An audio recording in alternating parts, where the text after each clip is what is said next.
Chris with Century Fire. I'm Ed Meyer with North Fire Design, and we have... And I'm Paul Watercutt, unemployed. That's all Tom's fault. You came, he went. Something wrong with that. And our speaker. They're sure with Varone. Thank you. As you all know, a couple of things have happened. Basically, Scott's here tonight to tell us about the few events that are going on. You want to take it over? Right Sure. Well, I am your liaison with the Society of Fire Protection Engineers with the Governor's Council on Fire Prevention and Control, and both locally and nationally, there's been a lot of stuff going on. Nationally, we just finished up the updating our engineer sprinkler design for engineers class that SFP puts on every year. So if you got any extra money later on, you want to come to Charlotte in 2 weeks, the week of October 13th. That's where Professional Development Week is. We've got the information here for you. A lot of updated classes, new classes, forensic fire science class being offered for the first time. Well, we just updated that program, and like I said, it's the 10th through the 13th through the 17th of October.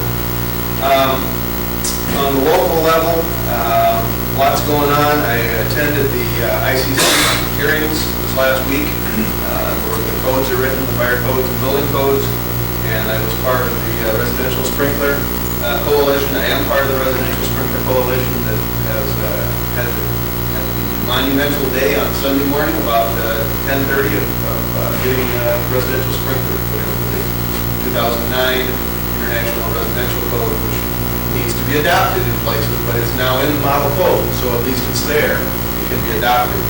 And that's just the first step.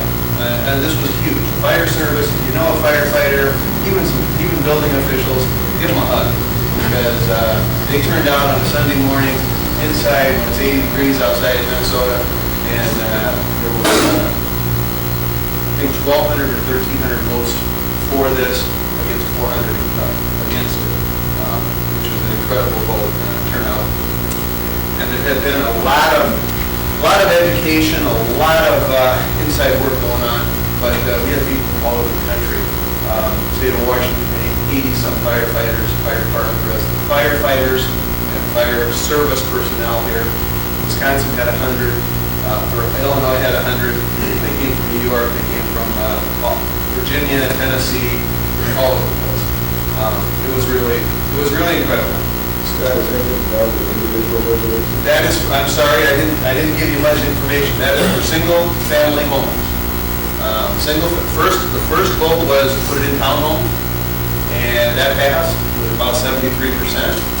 And then the next vote, after 2.5 hours of debate, was get it in single and two-family dwellings, and that passed with about 72%.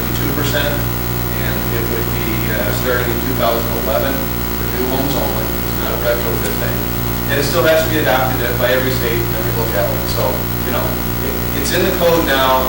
It's never been there. At least it's there so that if a state or a community wants to adopt it. And Minnesota usually adopts the IRC, but whether they will or not when it comes down to this, I don't know.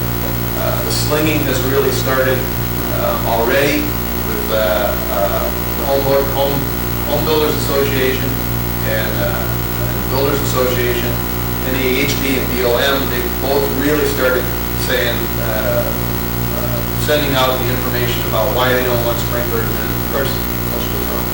But it's really coming out, so we're going to have a large education process in the next 2 or 3 years to show the public what's going on. That's the problem. These guys, I've been showing the Christmas tree video. If you haven't seen it, the room flashes over with a Christmas tree fire in 44 seconds. This has a brand new one of 4 cameras that shows a residential sprinkler that operates in 10 seconds. The entire tree doesn't even burn. So it's an incredible video to show people so that you can say, here's the extremes. These are really the extremes, but these sprinklers really can have an effect on your home. One of the people that came up,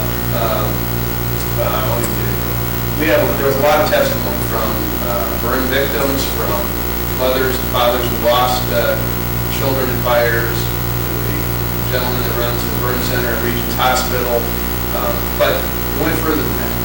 lightweight construction that we've got nowadays, the nail plates, those are failing in somewhere between 6 and 10 minutes. Fire departments don't get to a fire in 6 to 10 minutes. So we're starting to have failure of the floors and the trusses before the fire department gets them. One of the presenters was a firefighter in Wisconsin who survived, and her partner did the floor in Wisconsin about, 14 months ago or so. So that kind of testimony, very effective. It goes to emotions, but the important part is we build houses, they say safer and safer. In fact, they're not safer and safer. They're cheaper and they're more lightweight and fire. The UL has, and don't believe anything I say because if you don't want to, UL has test information coming out of lightweight construction. And they weren't able to present it other than to say there were no surprises with these. They showed the failures. Somebody else did some testing too. So there's a lot of information out there with the National Fire Protection Research Foundation just coming out. I won't let Chris comment on that because I know he already has a comment on there. They selected 10 cities through the country, throughout the country. They hired a consultant, selected 10 cities throughout the country, 3 homes in each city, and then came up with a cost analysis of what it would cost to sprinkler the residents in those 10. That's where that came from? Yeah. In those 10 locations, 9 in the United States and 1 in Canada.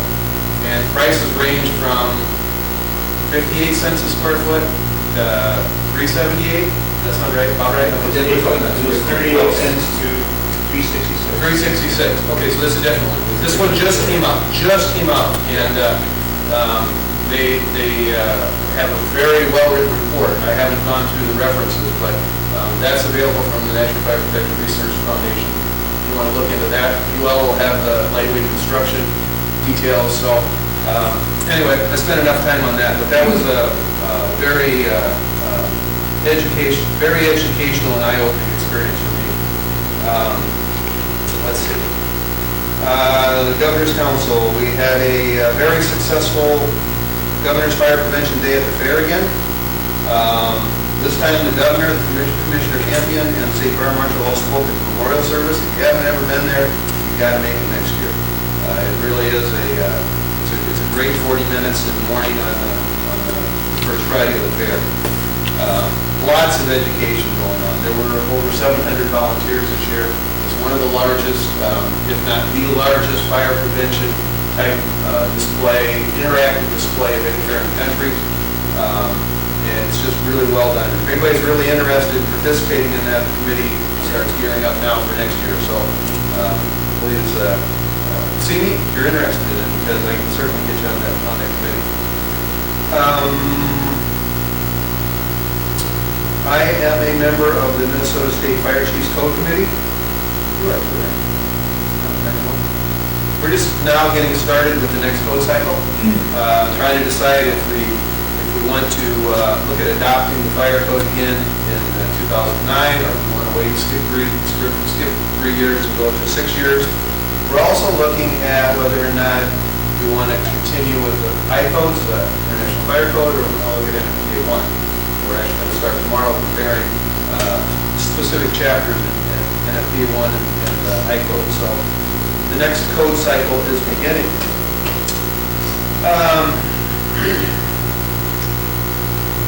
An interesting thing to me that has happened recently, so you may be aware of it, there's been some really large lost fires in the agricultural community.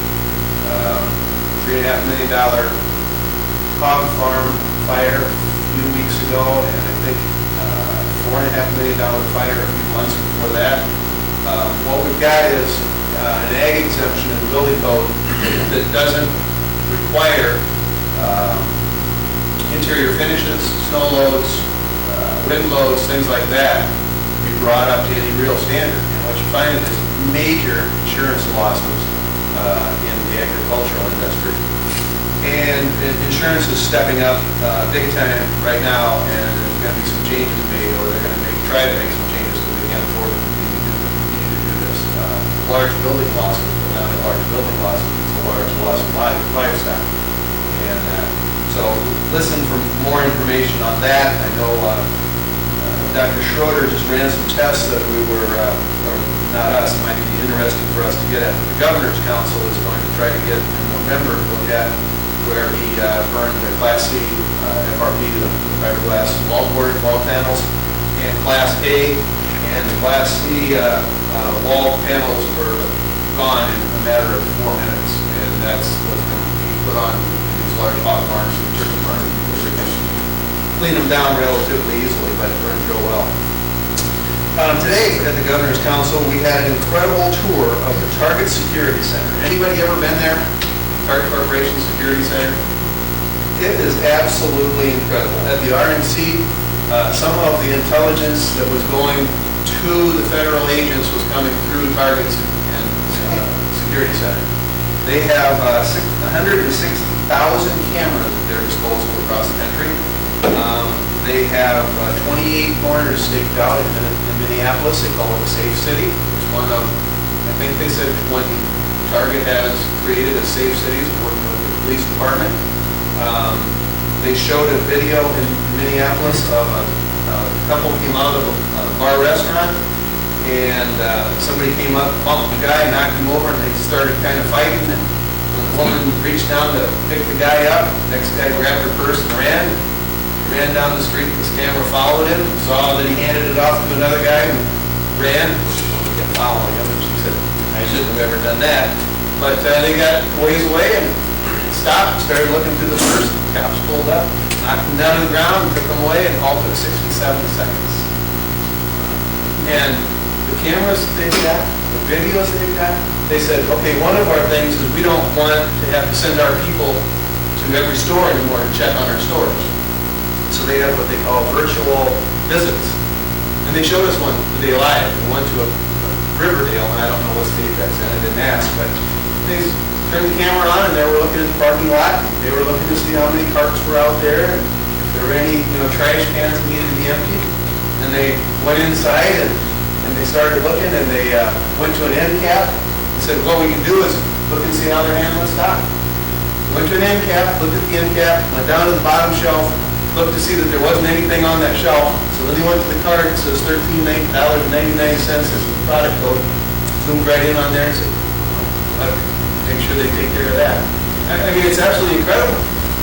And they have several other things where you put this little yellow box on, and if product level slips below their minimum, the box turns red, sends a signal to the store gets somebody out there to either look at it, because in this case it was baby formula. The guy was stealing, they had a picture of it, but it was because the level went down so quickly. Inventory control went down so quickly. It was one of the items they watched, because that's what happens. That they could, get a little red box, a signal, whoop, whoop, whoop, and there goes the security guard, picks the guy up. So, I mean, that was absolutely fantastic. And Ted Zwig, the chairperson of the Governor's Council, asked him, he said, I'm on the board, Ted, he's on the board for the Safe City in Minneapolis. And he said, the fire service is represented on the board. We do all this planning for terrorism and for bad weather and everything you can think of. But there's no fire service members on that board. And Target looked at him and said, no, you're right. You're going to have to get the fire service on the board. And so they're going to add something to it. So anyway, that was a pretty incredible meeting that we had today. Just to take another 2 minutes of time for less, and this isn't a fair question, but it's going back to something I just said a minute ago. We're talking about looking at comparing the IFC to NFPA 1. Have any of you in here ever used NFPA 1? Okay. Briefly. So it's an unfair question, isn't it? Well, I guess what I'd like to hear is, in real quick, a couple of reactions. What if we go to NFPA 1 versus the fire code? Without knowing anything about it, what's your first reaction? You quit. You go do something else? That's pretty strong. And I was involved the last time we went through this on the chief's code committee, and we went through this long, drawn-out exercise. And the switch from uniform code to the international code was a colossal pain. And they get all this. Everybody had to learn an entire new system, code, where to look for things.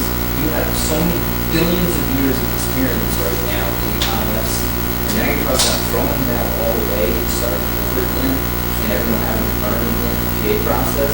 NFPA 1 linked itself to so many different other standards. Why bother having an I-code at all for anything? It just, you know. So I should put you down as the real accurate. I would put it down as certainly a moderate no. How about anybody else? Just moderate. How about anybody else? Why don't you say what you really feel? Yeah. No, that's unlike me. I would never. Well, that's kind of the reaction I thought I'd get from more people anyway. Chris and I, we've been involved in the process. The NFPA 1, NFPA has a much more extensive training program than the ICOs. As Chris mentioned, NFPA 1 really ties in all the NFPA standards more so than ICOs. As you know, if you're familiar with the ICOs, they're all in the back of the ones that they've adopted, but NFPA 1 since it's NFPA, it's pretty much tied them all together. And it's written in the same format as NFPA 1. So from my perspective, I'm not an AHJ. Somebody that's very familiar with NFPA standards, it would be an easy transition for me to go to NFPA because it's written similar. I have no guy goes to there at all. But anybody else have a comment? And I'd like to take a back because I really do represent you guys. Well, the other thing, I'm remembering how it was going from the uniform folks to the icons. There were a lot of mistakes made, and if it was inadvertent things, it wasn't that people were trying to do anything wrong, it's just that they didn't understand what they should do. And we went through about 2 years where nobody knew what the hell was going on, and it was all screwed up. And I don't know that that's fair to throughout the whole process because the changes were quick. I agree, that was a pretty brutal time, and I'm not sure that it's a good, I'm not sure it's one of the right The last time we went through this exercise, we found NFPA standards, I think, were a little more supportive of retrofitting sprinklers, and the I-codes have nothing about retrofitting. And the I-codes are a lot stronger on sprinklers than you can do. And I think sprinklers can answer everything, so there's my bias. So why would you subscribe to switch? The I-codes are sprinkler everything. Once you do that, everything else is because it's not that important. So assuming that's the same, that would be a strong argument in my mind to keep the I-codes. But Anybody else? Well, thanks, I appreciate it. I really do. But I am the liaison, so between our group and lots of different things that are going on. So if you got any comments, email me. I'd be happy to bring them up with either the Governor's Council, which we're going to spend time talking about the residential sprinklers soon, or the Chiefs Code Committee, or the residential board, or SFPE. So hope to see some of you there in Charlotte. Thank you. Yep. Thank you.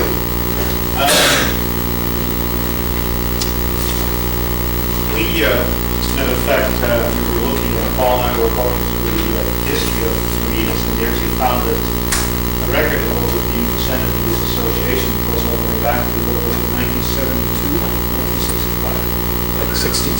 1962. But we've actually had a record checking out, it appears that back in the 60s, a lot of these meetings were presented by fire chiefs and fire department people. They were doing disaster, fire investigations. There seems to have been a shift over years as to what it is that we do in these meetings.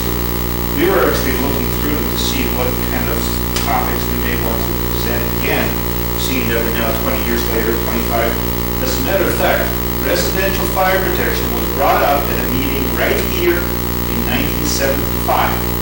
1975, we had a meeting on residential fire protection, right here. Not in this place, but the S&P in Minnesota. I thought it was amazing, because that was pretty close after the Los Angeles fire test, wasn't it? Wasn't it about 7-4? So somebody came up here and told us about the wonderful new thing, residential fire protection. As a matter of fact, if you guys like, I'm seriously contemplating calling Paul again, from the Home Fire Safety Coalition. She was at our program in 2004, so this is now almost 4 years ago. She also was one of the people that was on the committee that wrote that 30-home cost expense test or report. As a matter of fact, if you go to the NPA website for your research, it's right there, it's a PDF file, you can download it, it's about 48 pages, and it's very well documented. I'm really impressed. So I'm looking to see if I can get somebody from who created that report from the committee to come here to present it to us and talk about the various aspects, or maybe Peg might be able to do another presentation as to where they're at with the getting the building associations online, because there were 3 people there. National Home Builders Association, there's one guy representing them on the committee, there are 2 building contractors in there, and that really was, to me, the biggest change that I've seen in many, many years, that we now actually have cooperation with some people in the National Home Builders Association. So things are changing, things are changing. I'm optimistic. I've been following this ever since the day that residential were designed, because you have no doubt about it. And 30 years later, here we are. Finally, it's taken a long time, so we're a little giddy about this, I think. 30 years is long, this is my entire career, 36 years.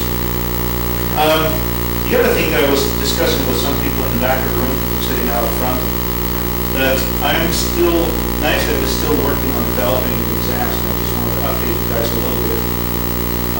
I've been on the committee with a bunch of other NICEAD 4 guys from all over the country, writing exam questions, and essentially, it's getting to the point now where we have a little better idea as to what exactly is going to happen.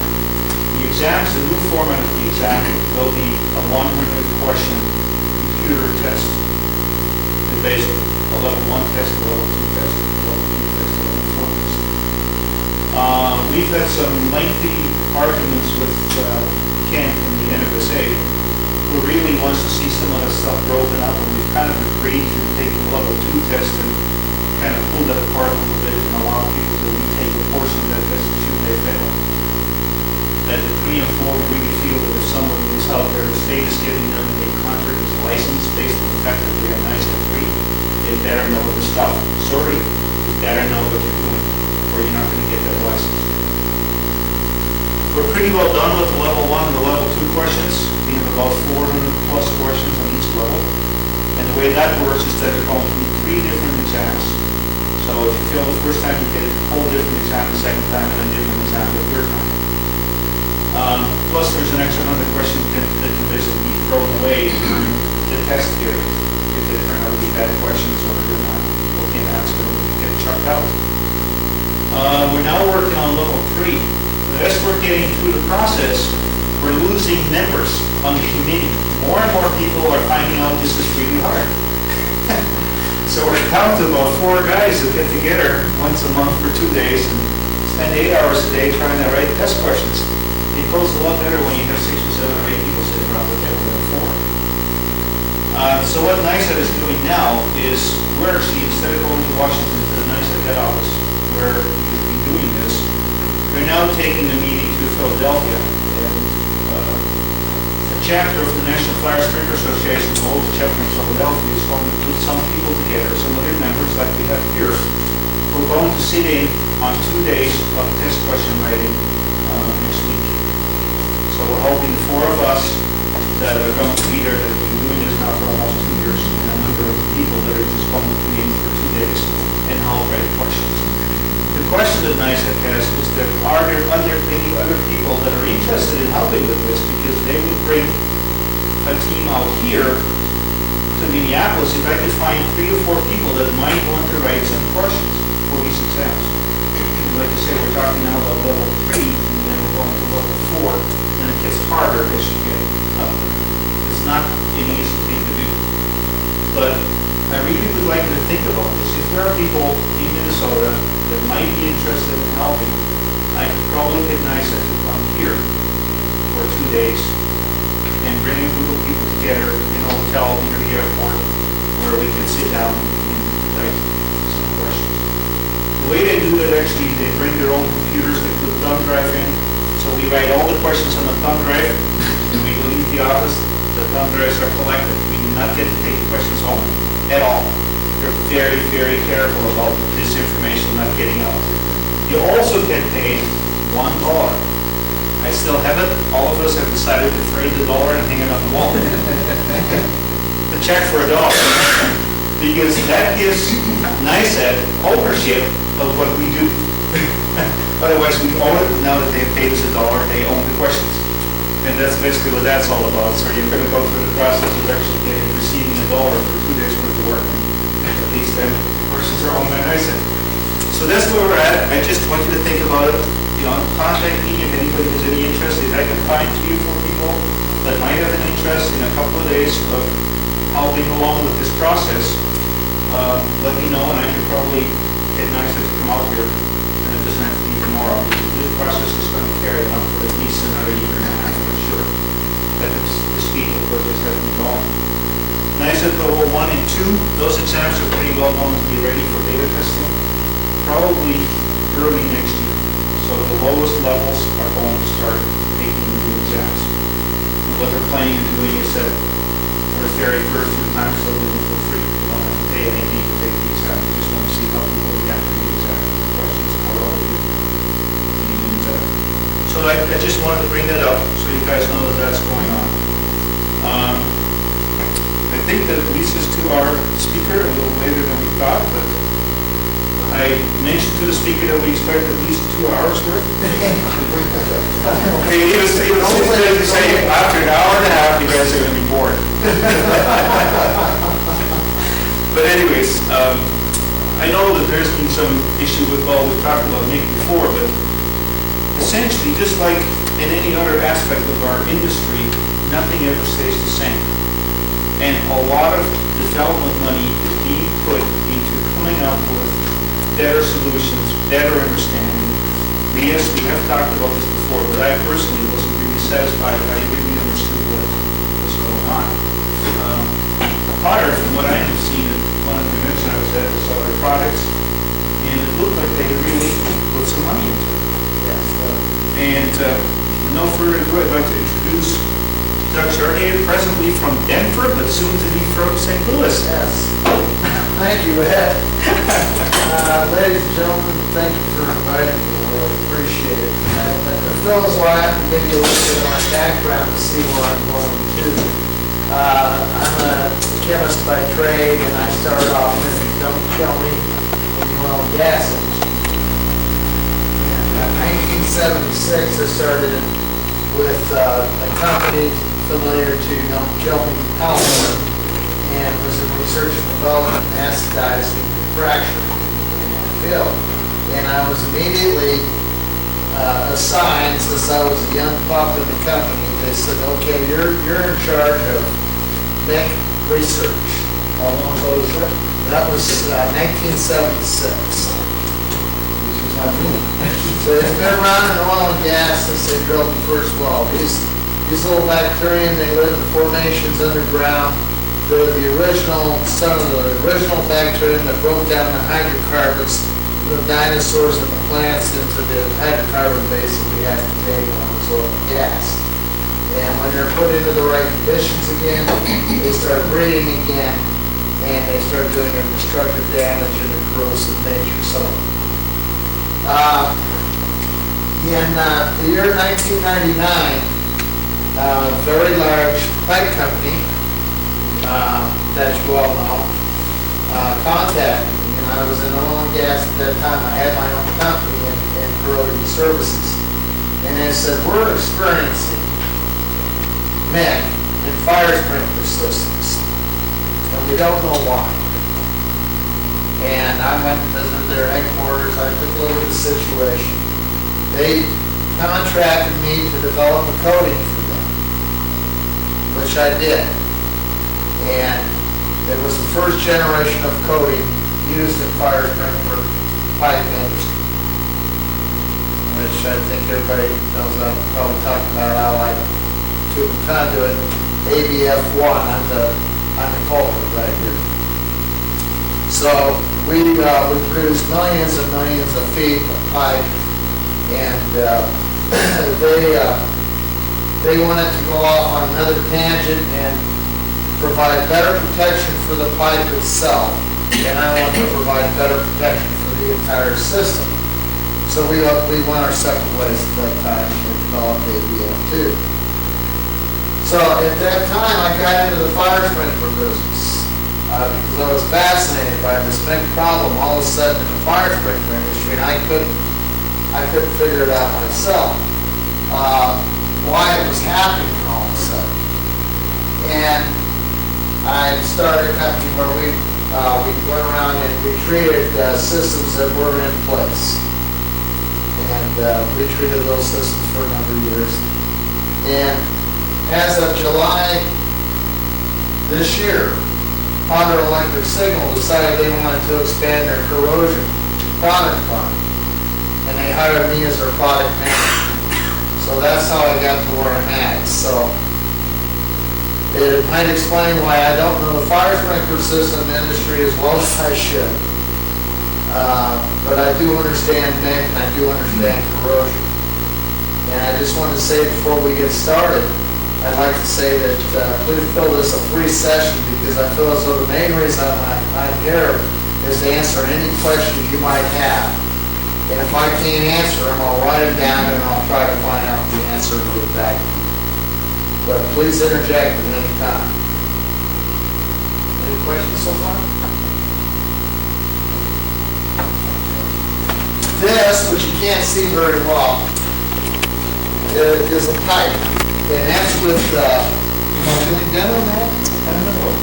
Is that any better? There we go. Say now, please. It's kind of hard to see the dimensions on this, but this is a pipe. And these are the corroded walls. It's a 4-inch piece of pipe. And this was a tubercle. And I knocked the head of the tubercle off. So you can see what was underneath of it. Now you can see the big crater underneath there. You see that little hole there? That's a pinhole leak. Now this system, the dry system, that was in place for 4 weeks.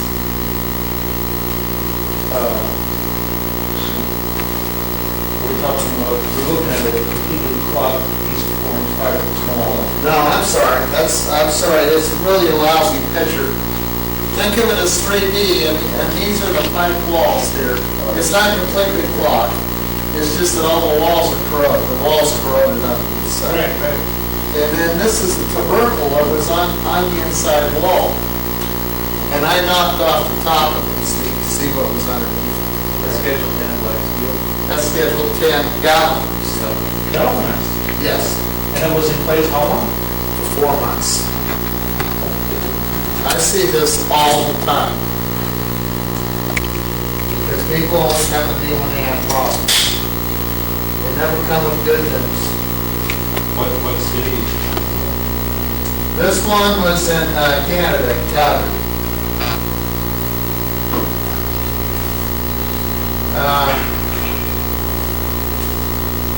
The cost of corrosion is estimated to be $260 billion a year annually in the United States. Now that number doesn't seem big, considering facing what we're facing today in Wall Street, with Wall Street. But take it from me, that's a pretty good sized number.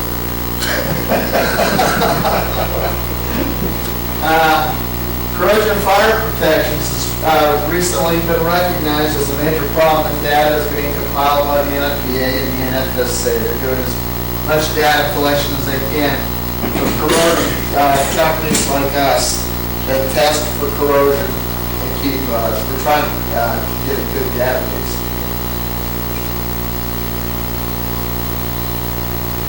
The corrosion costs that you're talking about, of course, not just sprinkler systems, it's all.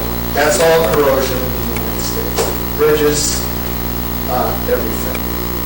Complete infrastructure corrosion. We don't know at this point in time what that damage to the sprinkler systems. No, we don't. And that data is being gathered and collected. We're working very well with NFPA 13. I'm trying to get that information together.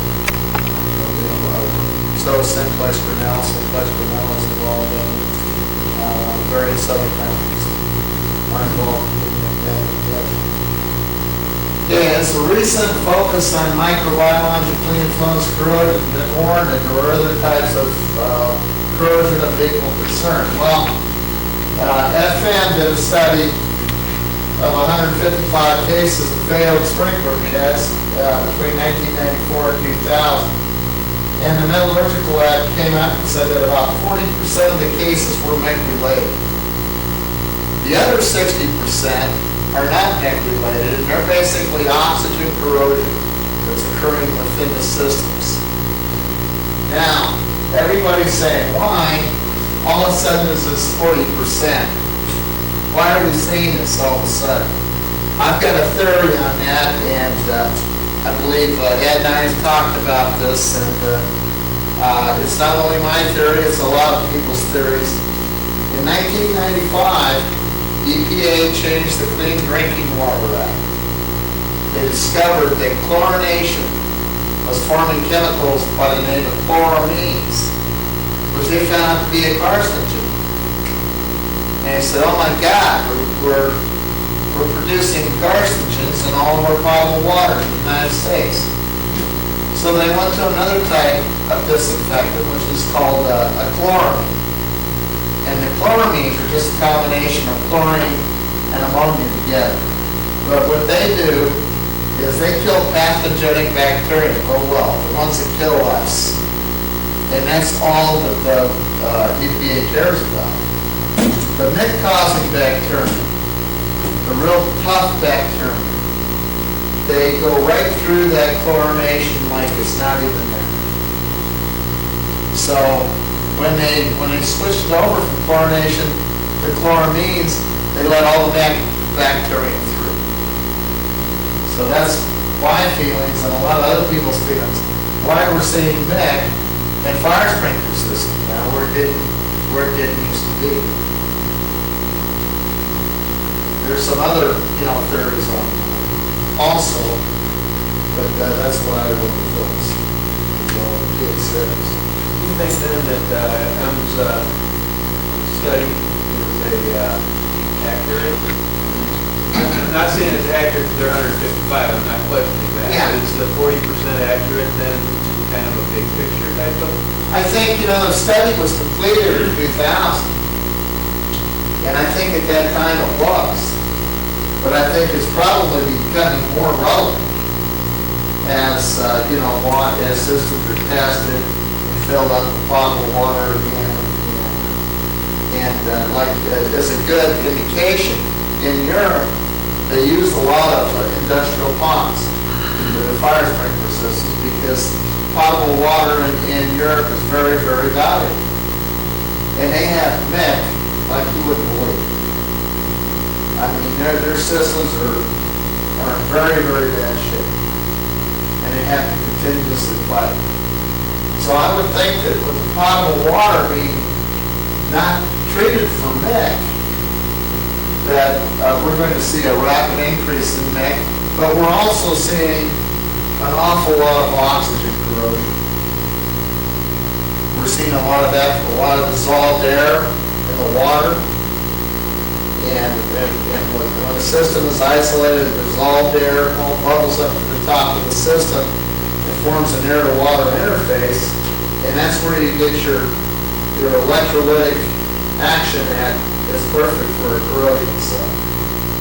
And it just eats like crazy. And that's also where big bacteria like because there's anaerobic bacteria that live without air, and there's aerobic bacteria that live with air. And the ones that live with air actually live on top of the water in the air pocket, and they produce nutrients for the ones that don't, the anaerobics.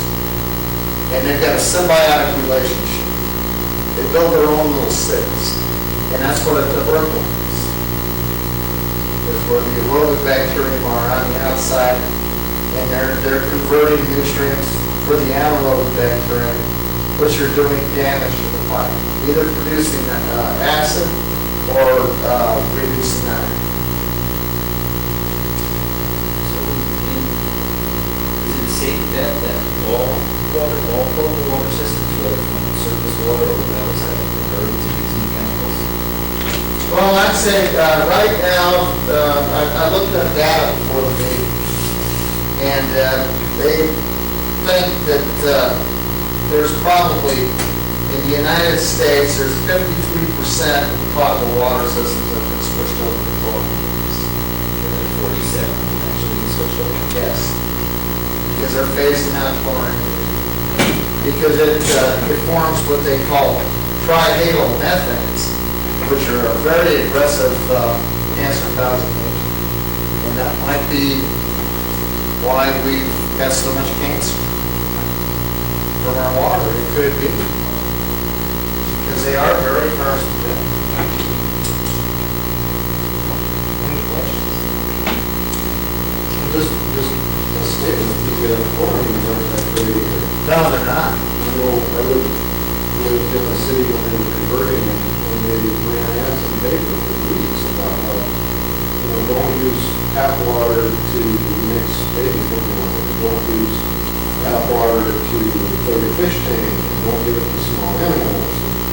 Oh, yeah. Because it'll cause big problems. Well, the problem is that like with everything that's regulatory, they looked at solving a single issue, and they didn't look at the big scope. Now, chloramines, they don't produce trihalomethanes, but they produce thousands of other compounds. They're a very reactive chemical, and all of these compounds have never been studied. We might have made the matters worse, and now they're reevaluating what they've done. I don't mean to be, that's what they're doing. And, the ideal situation would be to go to RO units, reverse osmosis units. They're not feasible for towns over 50,000 because it becomes too much of an economic burden on the town. The town I'm from, they use RO. A lot of little towns use RO. And a lot of them go on to ultraviolet. Light also. Different kinds of sterilization. But there's one thing for sure. The EPA says they have to reduce chlorination, and they have to reduce every year by a certain amount until it's gone. I'm not sure when that final period is. But it's coming. In one of our previous meetings, we had some people from Lead Test Lab. So we're building these large distribution centers. And this guy's big claim was that he had 8 systems in his building. 4 of them had named the other 4 were fine. Right, all the same one. But he's like, how is that possible? Well, the presenter had no idea what that was about, but maybe you could. How is it possible that you have the same water supply theoretically, but you have make it certain systems, but not enough? I'll get into that. Okay. Touch on that here. On the design considerations, corrosion is a problem that must be fought from all angles. It's like a war. Unfortunately, Mother Nature's life is to break down materials. Breaks us down or breaks down all metals and everything. It's naturally trying to return the metals to the natural world. So we have to fight it from every angle we possibly can. Because in the end, Mother Nature will win, but we want to try to shove her back as long as we possibly can. One way is material selection. I'll go over all these individually. Environmental considerations, corrosion monitoring, corrosion mitigation, and remediation of existing systems.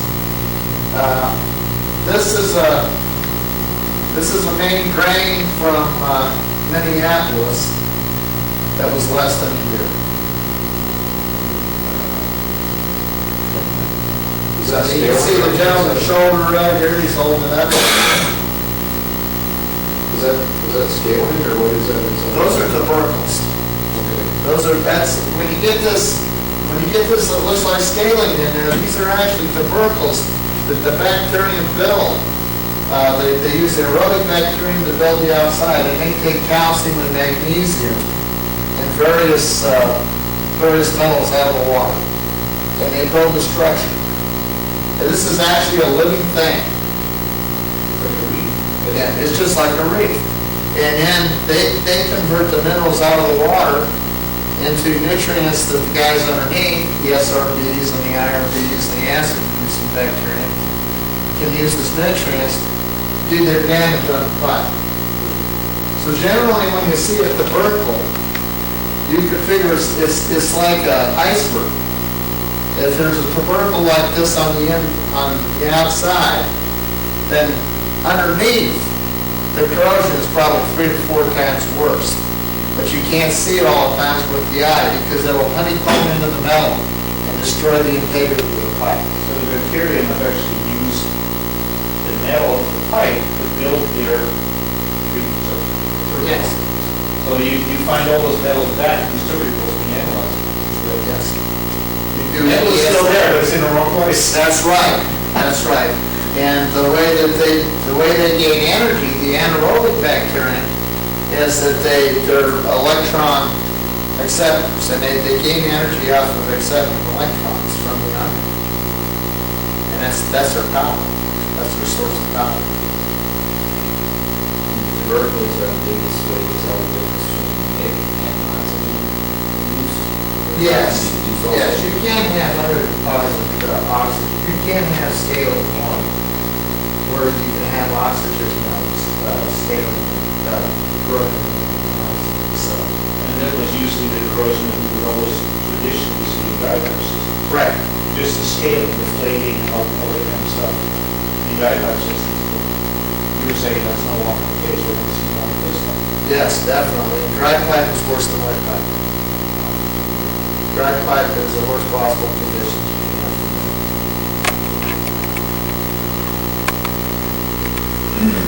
Material selection. Of course, this is, a lot of this is reviewed for you guys, but, try to make it as general as possible. How about galvanized pipe?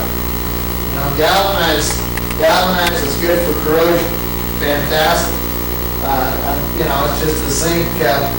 It's just a zinc sacrificial anode. It takes the zinc before the iron.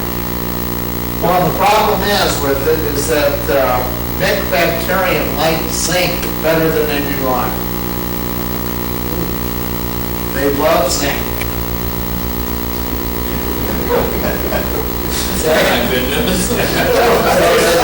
There's one thing they like better than zinc, which is stainless steel.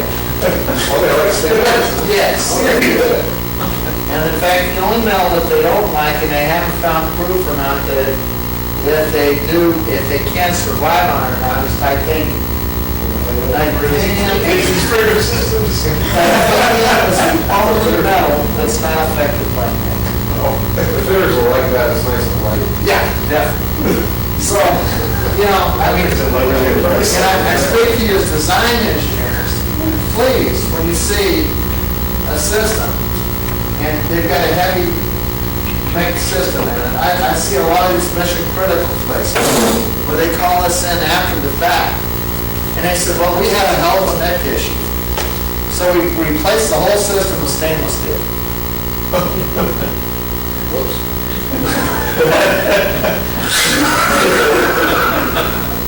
So what do I tell them? So you've got to protect what you've got now. The standard thought is stainless steel is good against corrosion. It's not good against neck corrosion. What about copper? Copper, it loves copper. Loves copper. It loves copper, it loves brass, and it loves bronze. The problem with plastic is that, and I'll get into it. Well, there's a problem with it because bacteria, they're looking for a source for food.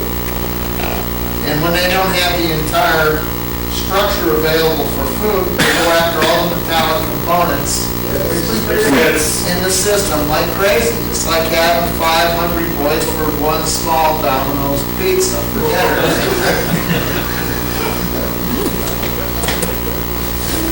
I mean, but that's what happens because they try to propagate their lives, and they just eat the heads right out of them. Now, at some point, you're going to tell us it's not quite that bad because of all these ABF coatings, right? Well, I'm gonna go through on the material selection, Okay. okay? So galvanized pipe is part of the solution, but it's not the total solution of materials. It's better to have galvanized because if you don't have NIC, then it's better for oxygen. But if you have, so the first thing you have to determine is what kind of corrosion do you have in the systems. And you might have both. See, you mentioned the air system in your slide, basically using an air dryer or an air compressor, and the pre-action system, just keep it as dry as Yes. possible. One thing about galvanized, as I'm sure you all know, in humid atmospheres where it condenses, it corrodes very fast. If you keep galvanized dry, it will not corrode. It forms a carbonate layer on top of it. And until it has time to form that carbonate layer on top of it, it doesn't do that in high humidity because the corrosion process has already started and that carbonate can't form from the CO2 from the air. So if you have galvanized like in a hurricane fence or something like that, in a dry area like where I'm from in Denver, Colorado, we have no rust on galvanized anywhere. Nothing. But if you're using a dry system, if you've got galvanized in a dry system, please put an air dryer on the compressor, if at all possible.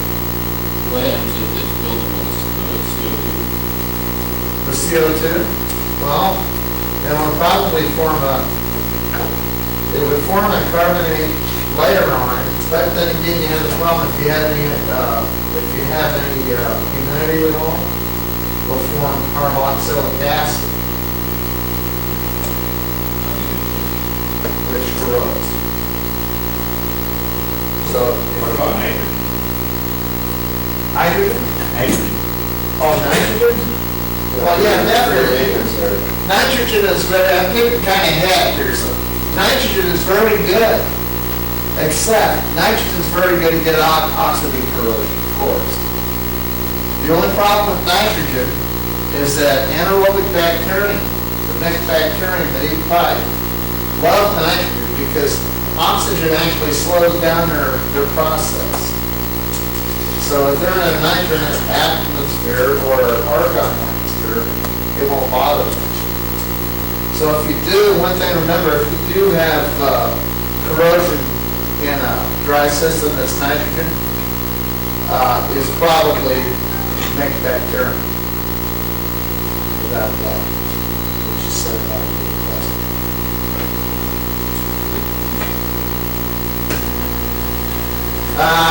Rolled roof piping has become very popular. And this is the biggest culprit we're seeing right now in dry systems. Is the rolled groove, because you've got that groove in there, and you've got that water that's always in there.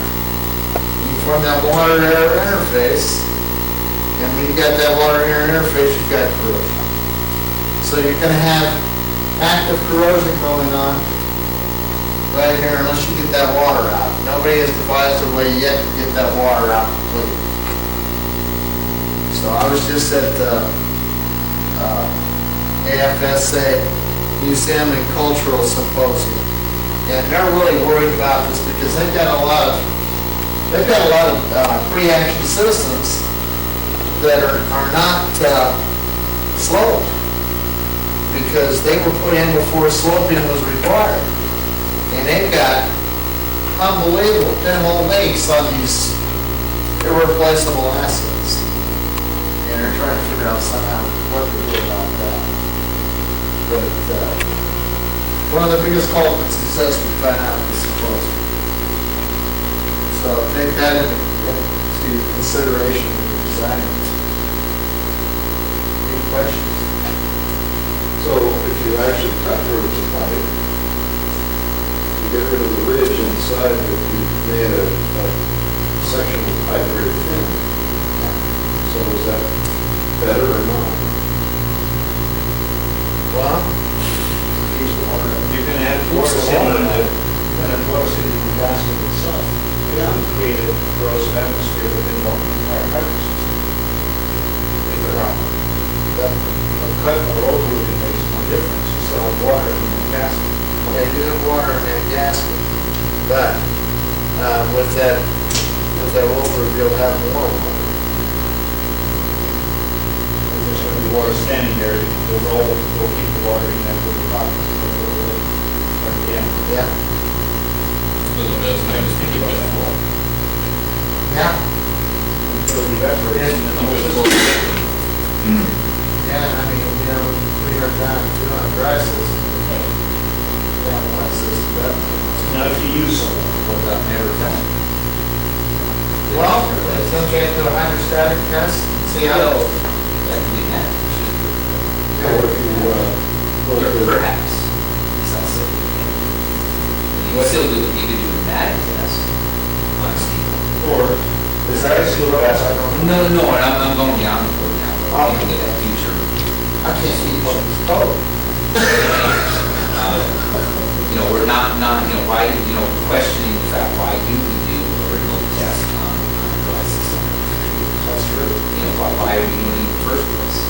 We have computer programs that predict this stuff, which is supposed to be happening. So why not do like web systems for a riser and never fill the risers? I think that's a wise thing to do, it, then fill up dry systems. Yeah, if you had to fill it with gas, you could fill it with glycol. Well, the problem with glycol and glycerin, that, they're very good nutrients for some things like that. You knew that. It's not We all making it? It's very common to see bacteria in antifreeze systems. Is this the same bacteria that they used, like 20 years ago, some grad student came up with the idea of using these little microorganisms to heat up spilled oil in an oil spill? Yes, Is this the same stuff? some of them are, yes. Actually, those are sulfate-producing bacteria. In fact, they're the same bacteria. I don't know if you remember, sulfate-producing bacteria are one of the reasons that what everybody calls sprinkler water, black stinky water, that's sulfate-producing bacteria. They produce iron sulfate, and then iron sulfide, and they produce H2S gas, which smells like rotten eggs. That's the smell that you're getting out of the system. And that little black solids, a lot of people think it's cutting oil and everything. It could be. But in the majority of the cases, it's actually the byproducts of the SRB bacteria. And that's actually the pipe walls that you're seeing that have been converted to iron So you sulfide. might just come out. In fact, these things are so, it's just, they're like cockroaches. I mean, they're worse than cockroaches. I don't know if you remember reading a couple of years ago that they found life on Mars. They found evidence of life on Mars. And they examined these meteorites that they got from Mars, and they found that there was a certain type of iron compound that was in these meteorites. And they're not naturally occurring. They're only made by SRBs. So they came to the conclusion, therefore, there's SRBs on Mars. Because they're the only ones that can make this compound. So, I mean, they're tenacious, they're everywhere. And they're even in our bodies. They're beneficial bacteria to us. They help break down sulfur compounds like eggs and beer and all those nasty materials that produce undesirable gases. So old food is bad. Cut through is a little better, but not quite the solution. Is threatened, and you starting to get to a real solution on that particular issue? Well, on that particular issue, a lot of this is just thrown up in the air right now about rolling piping out, like the Ultron Museum Committee with the FSA is going to recommend not to use roll through pipe. Period. And this cut groove you said is better, but still has the water there. Yes. Okay. Not for flush seal gasket. If you put flush seal gasket into the cut groove, you don't have any water. You shouldn't. And bear in mind, we're looking at trying to eliminate the problem step by step to eliminate a little bit of the rest on step by step. So there's some other things you can do, you can pipe. Okay. Which I'll, Right now, my question is about, understanding that where thread fit in that spectrum as far as pipe and treatment. threaded is a lot better. And that's the gold standard compared to those three things. Yes. How is it better? I mean, don't you end up with crap water and every fitting? Yes, you do, but the roll groove is really showing a lot of aggressive corrosion. And the thread is handling that better. Because of the thinner wall pipe. Well, I mean, I'm just asking. I know. I really don't have any answer. But XL is so good, thin wall, that's kind of, it's got to be said before you're talking about. See, there's another thing you got a problem with the roll groove.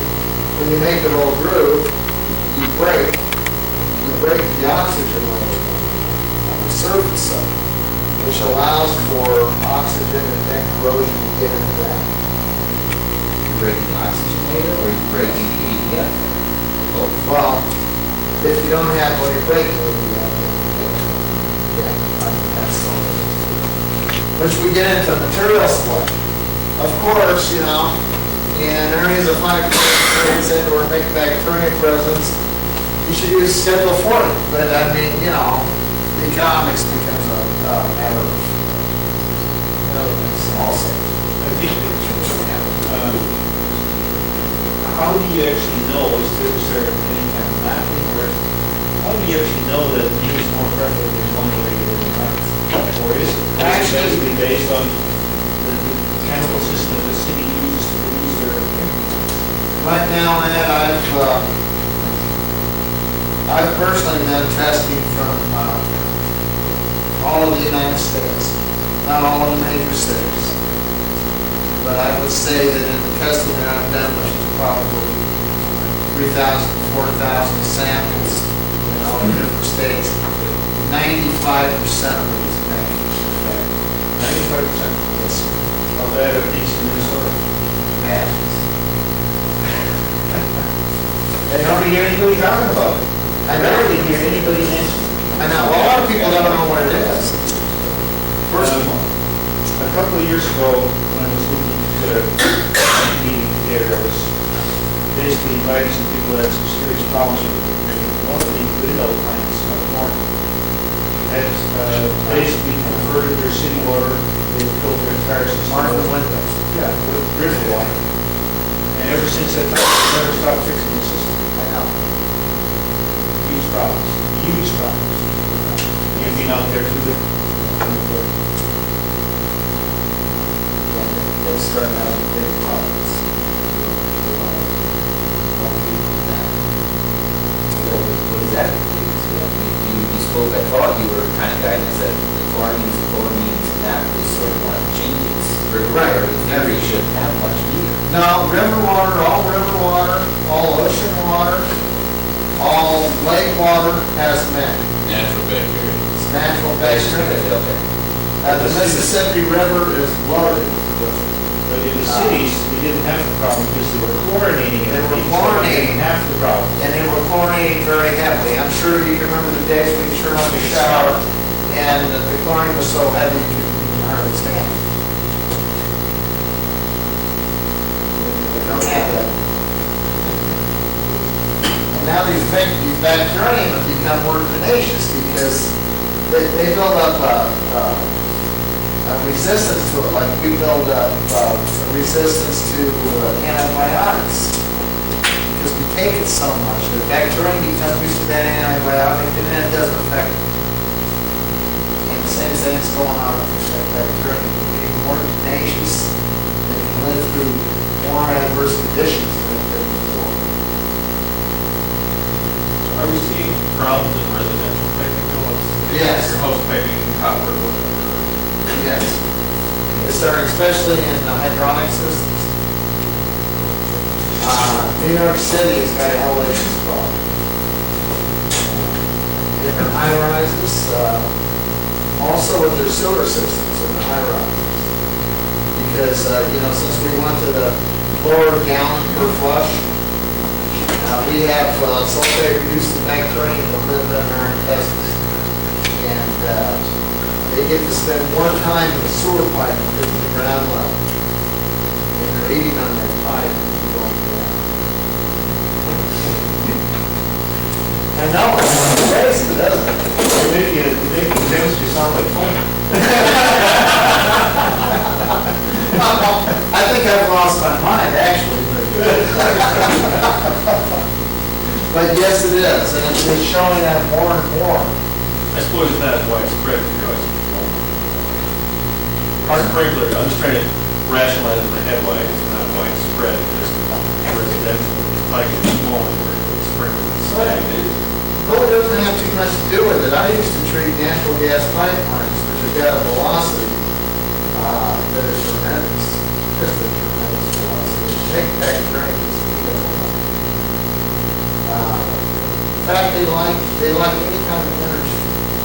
They like temperature. They like pressure changes. Anywhere there's an orifice, you'll find make that drain goes down. Well, that velocity probably creates heat, which is probably a good environment. Okay.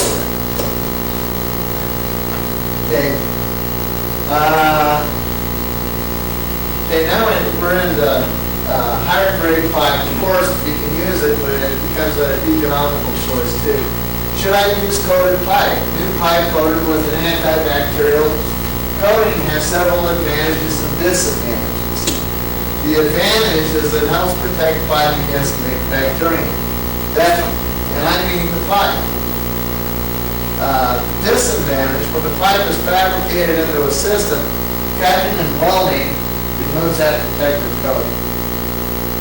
And now you're in a situation where there's so much bacteria and they've got so much surface area, they can go after this. And they go after the nations. You go after those wells. Can you coat? Coat the walls or whatever to serve the surface. But you can't. Which I'm recommending. The disadvantage is the rest of the sprinkler system does not have protection, leaving sprinkler heads, valves, etc.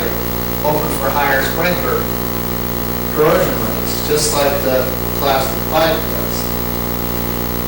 So, I mean, you've got higher rates that are going to occur there if you do have any bacteria, or if you do have oxygen corrosion. You talked about that before, Yes. Are they all ADF treated nowadays? No. And I'm not privy to all the formulations, of course. All of this Wheatland, Youngstown, and how How about IDO? No, they're looking into it. They've recognized that, galvanized is a problem. And if we can have coated galvanized, we'll got some. Nobody does at the present time. What you just went through though, it's like why bother treating? Every 10 feet, you're gonna take away a portion of the protection, and every end of the pipe, you're gonna go through take away the protection. I'll show you. I don't agree with treating pipe. That's a fact. I don't agree with it. That's why I had to split the valve. Well, and that's where I was thinking, why bother treating it at the factory? Well, because when you get the fabrication, you ruin that, when you weld on it, and you thread it, cut it, you ruin that protective layer on the pipe, and then the sprinkler heads and everything aren't protected. My vision was to treat the entire system. When you have that protection through it. Well, Doug, how about like a large the underground pipeline, they put in these sacrificial tunnels that corrode and put the pipe, is there some way you can do that? Well, that's galvanic corrosion, where you're actually using a sacrificial. Yeah, but a similar sort of thing, you know. Right. Something, you know, with a black. Yeah, that's what Maybe we'll have a bare pipe and a treated system. Yeah. Just replace it every 3 years. Just use it as a clean car. That's right, just take it out, throw it away, and put another one in. Put quick connects on. What he said, we had That's not good. to weld it out like every 10 feet. Yeah. This is gonna be the sacrificial part of the system. But it's not easy to take it out. No, it's not. We'll put a roll through on the side of every level opening. That's right. Mechanical keys, that's the answer. And just a reminder to use air dryers and all air compressors. And tremendously for the extra bucks, it's fantastic. Now we get into environmental considerations when you're designing. Sounds strange probably, but there again, we come down to heat. Worst mix corrosion I've seen is skylights, right under skylights. Maybe their ESFR system right under there. That whole section. There won't be any place else in the system that could be a problem except that. The warmest part of the system. It warms up, maybe it's 90 degrees up there on a summer day. Perfect cultural temperature for bacteria. Just the perfect conditions. So, if you can, or by windows, big windows, they also do that. I've seen where heat generating equipment, like inside these food storage places, where they have large refrigerators and freezers, and then they have the compressors on top, and then they have the ceiling of the warehouse. Completely gone right here, and nowhere else. So wherever you have high heat, there's a possibility that you might have an corrosion. It really exemplifies it. If you can increase the ventilation in attic and enclosed spaces where sprinkler systems are placed to reduce that heat, that'll take care of the exponential growth of bacteria. It won't grow quite as fast. There again, I'm trying to mention several ways to attack it, because it takes several ways to attack. There's no easy way to attack. Even in an attic, which is a dry system, you're still looking at 90 degrees no matter how much you're using. I know. Okay. I know. But sometimes, in some areas, like I've been to some universities where they got with other dorms and all that, if they just put an attic fan in here, they can reduce the temperature. So they just put some kind of power ventilators up there to circulate the air. Yeah, just to circulate. Well, I guess that's the question. Reducing it from 120 to 90 would you gain much? Yes. Okay. Yes, you have. Because, they're exponential growth. And when you destroy that curve, you might knock them down to a quarter of the growth of what they were, which it might save the pipe for 4 times as long as it would. So we get 16 months instead of 4 months.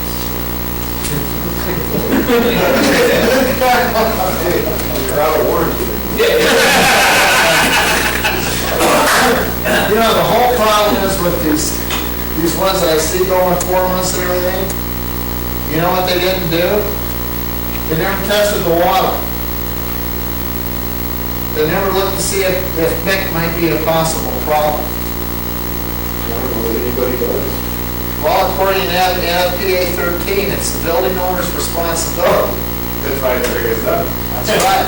It's the building owner's responsibility to provide a water analysis for you to show that it's, Or to tell, is it to tell us if Mick is a known tell us problem? if Mick is a norm. But if it's unknown, so essentially you should, as a sprinkler contractor, you should not even fill that system until you get that test back. That's right, but how, I mean, Well, no, See, that's tell you what I'm that if it's a known.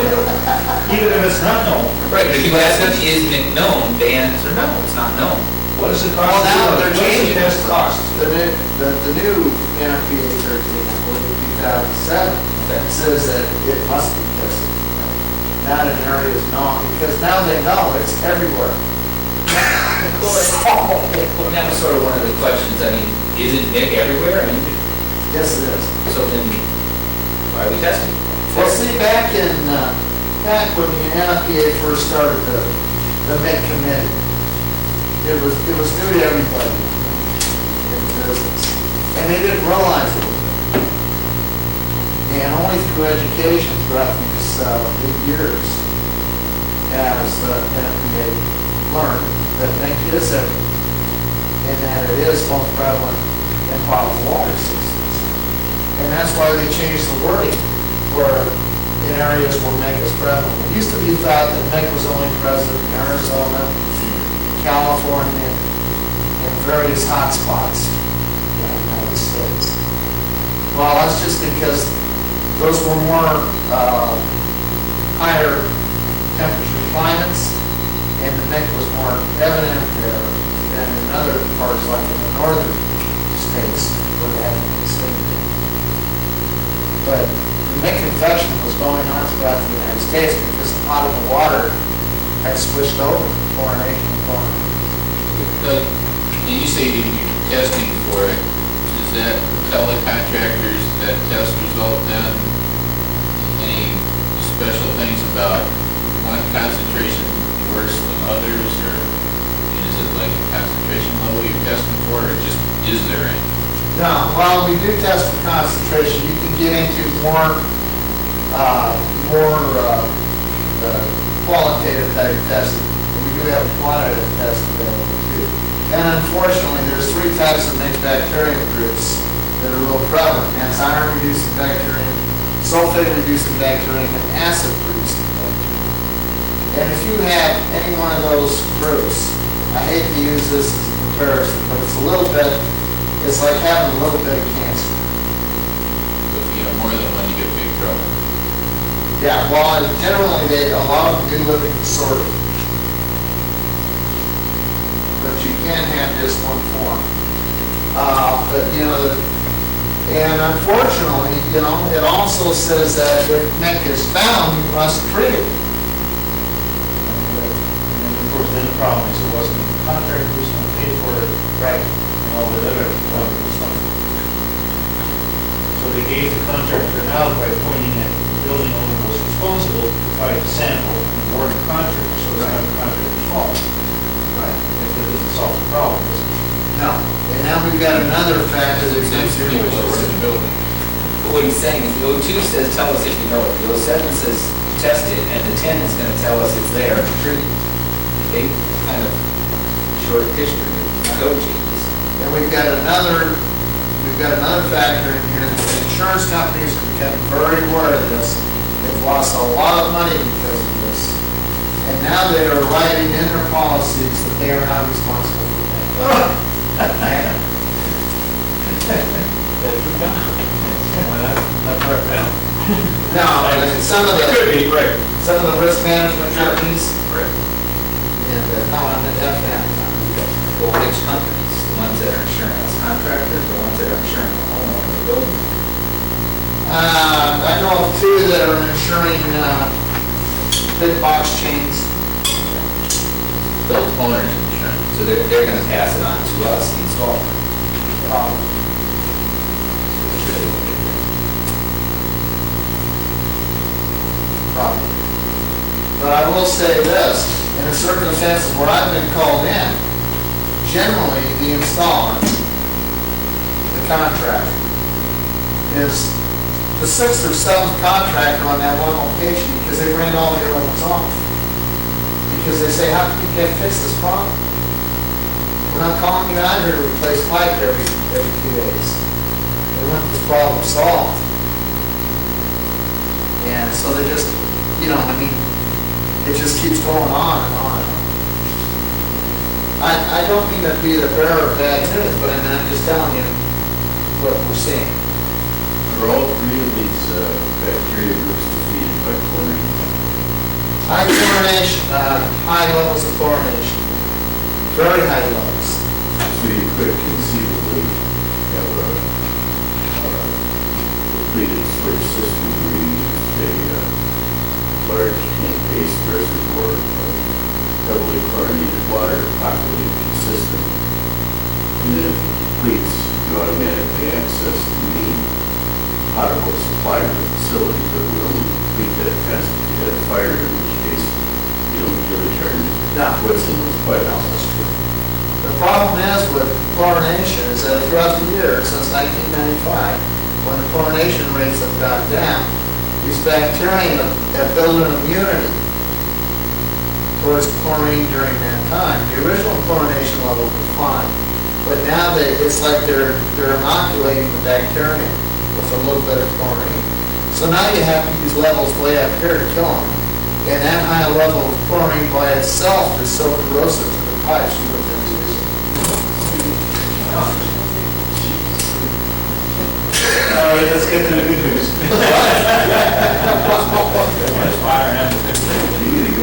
But make this like a problem, it's not the entire problem. The corrosion monitoring is a dressy burn, of course. You can do simple things like visual inspection of external piping and systems, whether if you've got red or black water absorbed in the system. Like I said again, some black water could be cutting oil, but if it smells bad and it's black, definitely be tested. Because cutting oil just generally doesn't smell bad. So unless the biodegradation of the cutting oil, well, yeah, it is from those bacteria. I mean, whenever you have a bad smell like that, it's generally due to bacterial infection. Of course, pinhole leaks, the system failure. Others are not. Internal inspection of piping. I suggest that before you do anything, and we don't do it, you get somebody to do a borescope and take a look on the inside of the pipe to see what you've actually got. And get a good visual reference for where the problems are, where they're not, and then try to backtrack, come to some kind of conclusion why you're having problems here and why you're not having problems there. That way you can formulate a solution. So this could be worse, like in a pump room where there's a heater pointed right at a piece of pipe. Yes. And I've seen it really bad in pipes on pumps on impellers, that high energy, it just eats the hell out of it. I saw that in oil field all the time. That's generally what will go first with pumps. But the fire pump doesn't use that often. But pumps in the oil industry, it was just a regular standard thing. Maintenance every month to change the impellers out. That was standard procedure. Water and solid tubercle analysis for corrosion byproducts that may causing bacteria. Very easy to do, and now it's not very costly to do. Metallurgical examination. Sometimes the quality of the pipe is not good, as we all know. We don't know where the pipe's coming from. There's no standards on pipes anymore. It's coming from all over the world. They say it's a certain grade. Who knows? But most pipes are pretty good. And most of the time that we do see where it looks like people are wondering about the pipe, it's not the pipe. In most of the cases. But metallurgical examination was a go, and we have sources with Ivy League colleges back east that we can look for testing for. So that's very well measured. I'm not metallurgist. So we do have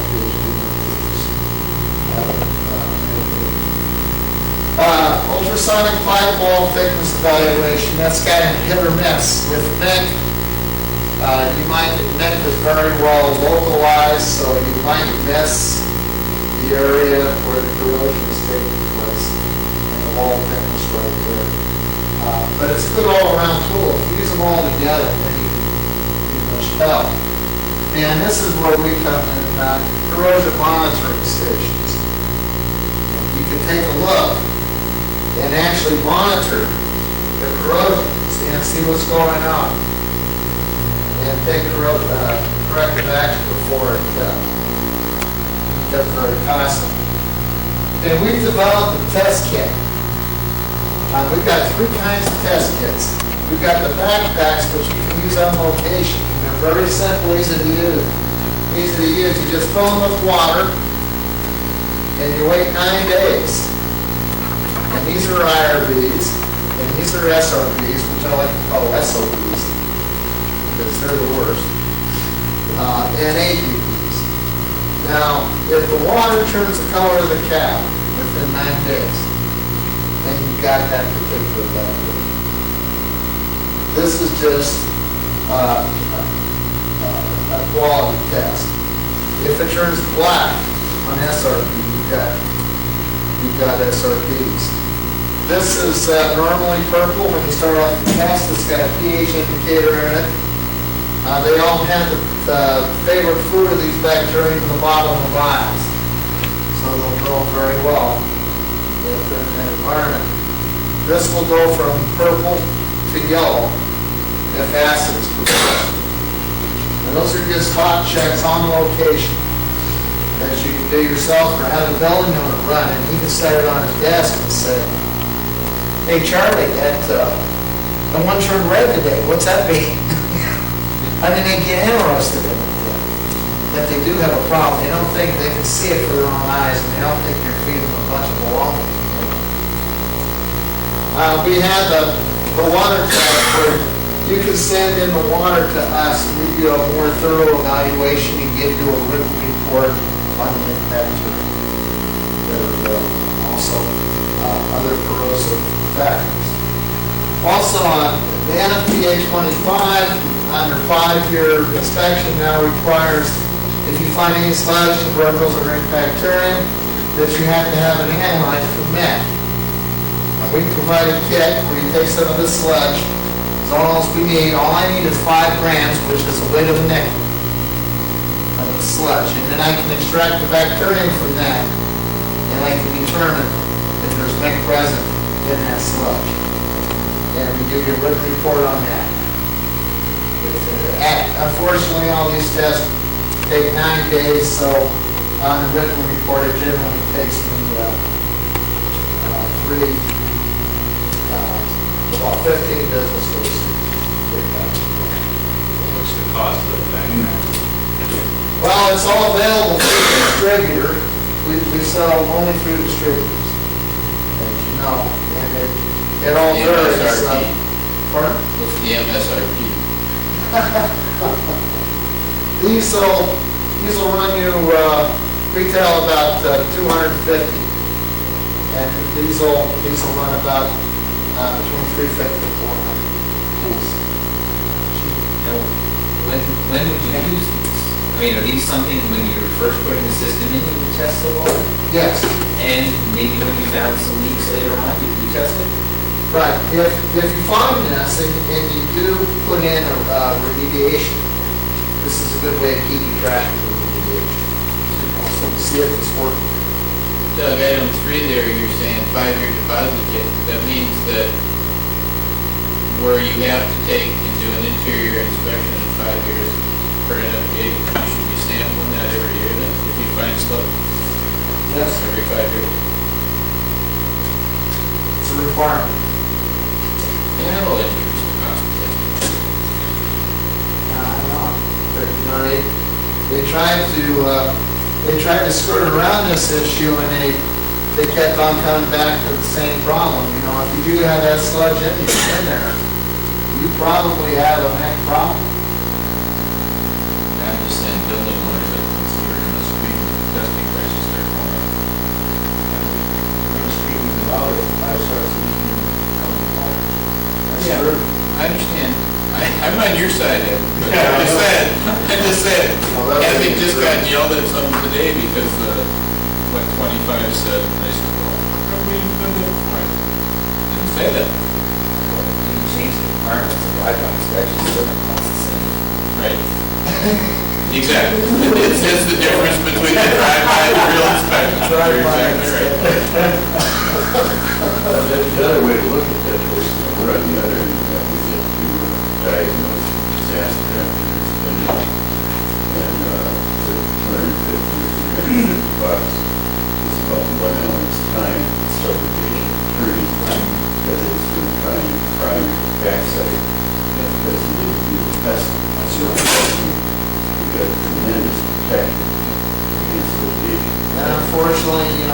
considered the professionals in the case, and you're supposed to know this.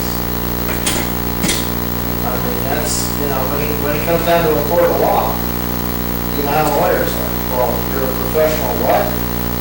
How come you don't know this? Doesn't it make you wonder if the water test would be a person to a bid? I would think it should be. Why even get involved in bidding system? Well, the way things are today, I don't know if I would or not. And,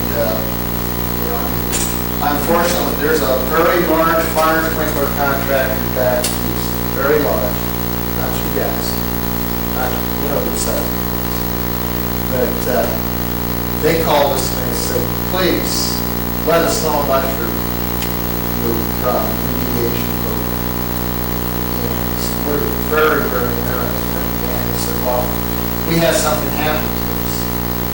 We got sued because there was a mech-related incident and we didn't do any testing for it or any kind of recommendations for treatment or anything for $4.3 million. It just got worse. Yeah. They lost. Yes.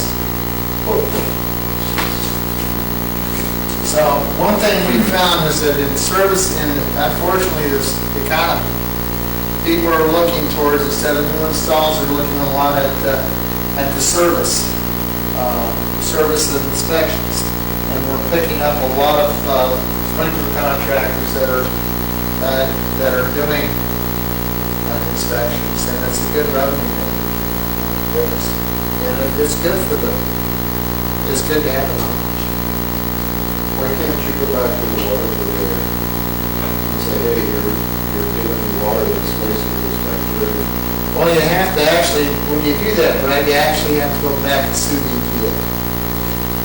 Because they're the ones that give the federal recommendations for standard drinking water. And you have to have permission from the EPA to sue them. So. And they have to have their permission to deviate from their standards.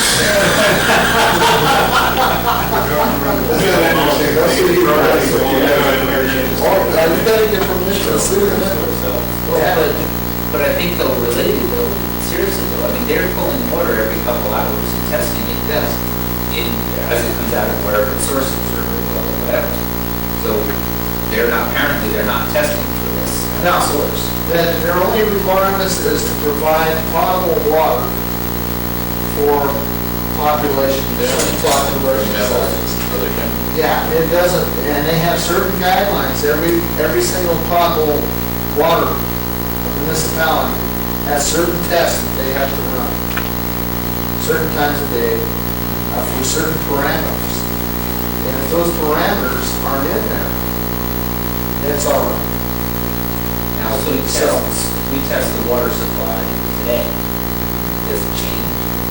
A week from now, could we have, maybe we didn't have a week ago? Well, yes, you can, and I'll tell you why. It's a weird deal, but you can have, according to what time of the year it is, whether you're getting, whether you're using well water in a heavily agricultural atmosphere, increases nitrates, and there's all different kinds of things that affect water. So testing it when I install it helps, but it doesn't change much. Testing it when I do the annual inspection helps. It doesn't tell me the other 364 days. Right. It's practical. If there's one thing you have, it's in your file, which you did do. So, I mean, I hate to be that way, but I mean, that's, Well, actually, though, testing the water concurrently with your annual would be very conclusive because that water's not going out. No. Unless something discharges. So that's the water that you just fill the system. I'm just thinking, as far as the original test for you guys to have though, shouldn't that be required by building permit then at that point? I mean, that would be the best place. Well, I think it would be the best place to do it, yeah. And I can tell you the truth, I was part of the original committee on we were all just scrambling, trying to get something in place to try to stop this. We're turning into hysteria, as you all know. I mean, it was hysteria. And there's no need to do that. But we were just trying to get something in place at the time. And it's evolved. But to me, I really think we should get it. Do you think the local people would do that, require water sample building? Why? Well, it's already in 13. No, but I mean, as far as when they issue a building permit, they have to have that result back from the owner or whatever. Yeah, I think it sounds redundant. It's already in 13, that's just as much law as building code. I think we should not. What you're talking about is educating the HJs to actually enforce that one sentence. Right, but also so that you would have those results prior to bidding the project. Yeah, but sometimes you get, the water doesn't get there until after you've got the sprinkler system already in. Well, You know, they- True, we all know that's true. well, even with that though, we just said it changes every day, so they can test it today. Well, they but won't. in 6 months from It now. changes seasonal, actually. It doesn't change every day, it will change seasonally quite a bit. That's what we only got it 1.5 seasons here, so. That's all. I worked on one project where, the water was supposed to be there, and never got there, the building burned down, and they rebuilt it, and the water still wasn't there, and they were done with it. Oh, So that was like 2 years, you know, the building was up before the water got there. Well, in argue with every time you go in and drain the system, to move one head, you've introduced new water to you it. introduce new water, you introduce new oxygen, you've introduced more microbes, more nutrients. You just actually made the situation better for growth and for more growth to happen. And see, you know, the NFPA is first and second, well, flush. Well, you don't want to flush. You don't want to flush unless that's what it is. Because you're introducing these new growth agents. Well, and I'm not, absolutely no complaint about cost, but I mean, you're adding, you'll just add $250 to every day work, with one head. And that should be good, Right. Well, I just think that, you know, it comes down to in areas where it's not going to be prevalent, it's still a good keep. It's still a good practice to keep. It's like, you know, DFW Airport, they put in a brand new concourse down at Concourse D, and the rest of the concourses were falling apart, and Holy B, Concourse D is falling apart now, you know, I mean, just a little bit of common sense. If you got it in other circumstances around there, or in other types of systems like you get, there's a big possibility. Yeah, but if you don't do it, it result next week that there wasn't a problem with that one system, on your 3 systems in the building, that's your fault for not testing. That's true. Exactly. Which is why you do it every time you drain the system, right, or build it that day. I'm not so worried about building new systems for $250. I wish I could use projects like that. But they work, right? That's, you double the cost of it, which is work. I mean, to cover ourselves so that Oh, yeah. we're not talking Cover to yourself. the. But I think if you, you know, if you definitely had testing on the main water in that system, to cover yourselves in the beginning, to show, well, we didn't think it was going to make it, we didn't have anything at that point. And then maybe on the inspection. Then you should, and then also to take your water sample, you should take it out of if your domestic is separate from your fire water supply, you should take it out of the fire water supply. Definitely. And then again, when it comes down, you want to get technical about it, you want to take it at the riser, you want to take it where it's first coming into the system, because it's got different oxygen level in it, nutrient level, and everything, than it does at the main grant. And so you want to cross section, power system, you might have SRBs growing in the main drain, but they're not growing in the water supply. Just access for it. So you can get your water supply. That is just food for thought. Don't kill me before I get out of that.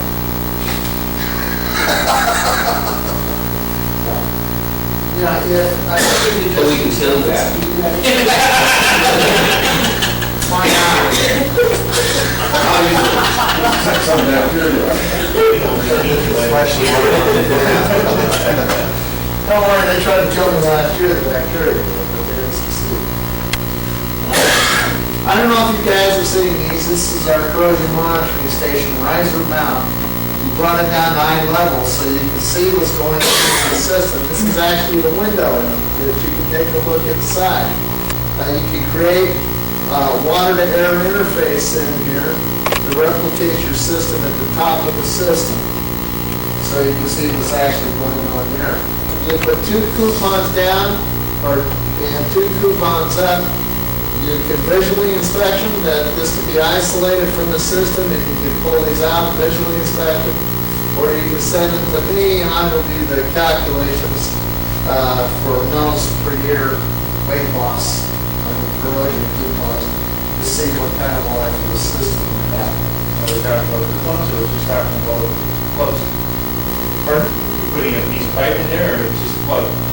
Actually, they're little strips of metal that have been pre-weighed. And we know how Okay, much so they're that's with the strip of metal in it, you screw Yeah. it over in. Yeah. Nice. But we've come up with a better idea since then. You can still do this. But we came up with the corrosion probe, which actually is a probe in it and has an 8 mil wall thickness on it.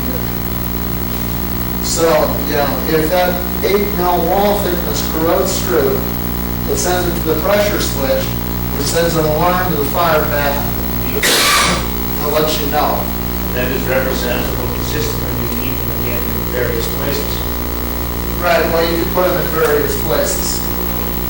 But if you put it on a riser, that's great, but if you have a skylight, ways, or you have a high temperature HVAC room.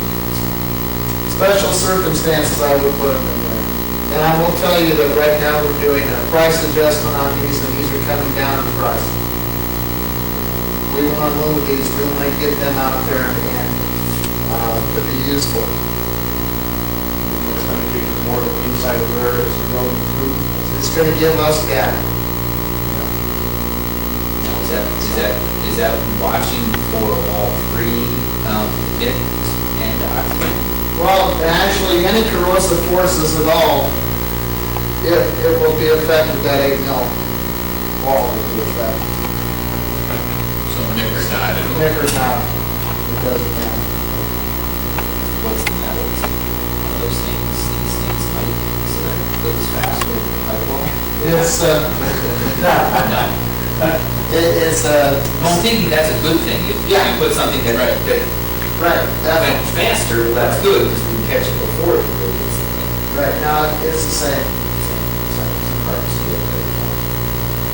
We want to keep the same type, but, you know, they generally consider NACE, National Association of Corrosion Engineers. They consider that 5 mils per year loss through corrosion is 90 mils. So we designed it at 8 mils, so we'd be like a year and a half letting that self-discharge corrosion. So, in other words, it's still way faster than you pipe. This is Yeah, thinner. definitely. It is thinner than a pipe hole. Right, so this will save Schedule 10. It'll just tell you that you got those corrosive issues in your piping system. Do something about it. Right, it'll give you the warning on Schedule 10 you need. Because generally you don't get a warning, you just get a couple of weeks. Sleeping in natural air, you have to replace those every year and a half. Now, if you've got good corrosion protection on your system. So the building superintendent says, oh, I can't do that deal. And when he orders another probe, we write it down. Well, we went through 4 pros before it started. Before pros in 6 months, okay. The pro must be effective. Maybe Brad should get out there and see what his problem is. That's interesting, those look like, water walls. Yeah, pretty simple. So what is the size of the frame? I believe that it's 3/4. You just spread that pressure switch from that one. Yeah. Well, reading your daily pressure, Right.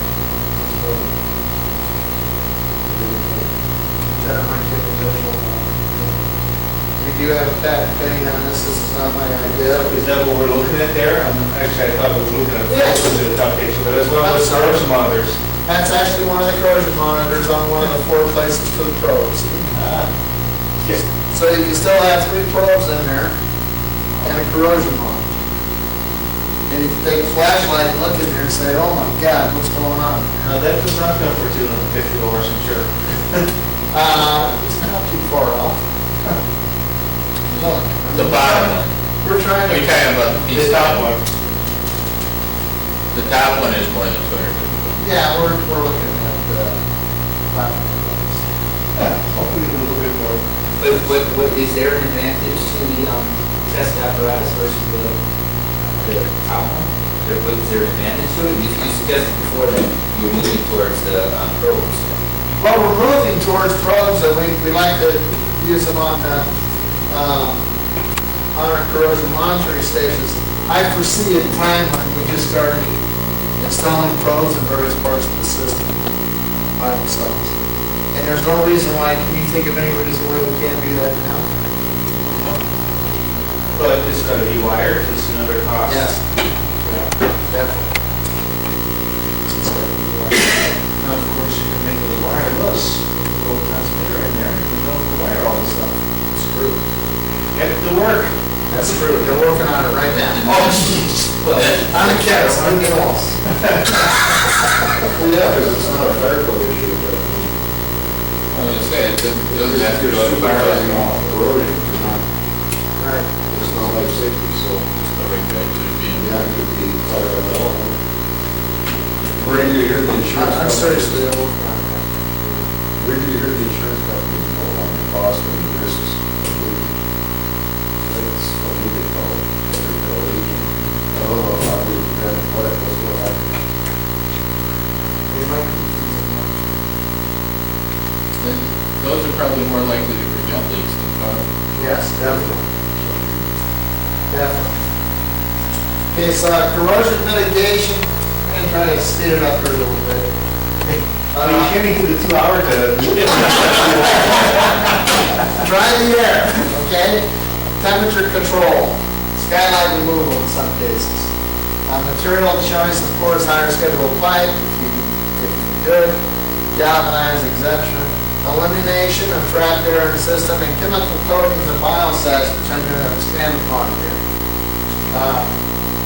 So leading a wet system out is what we're looking for. Don't leak air pockets in the wet system. No, no.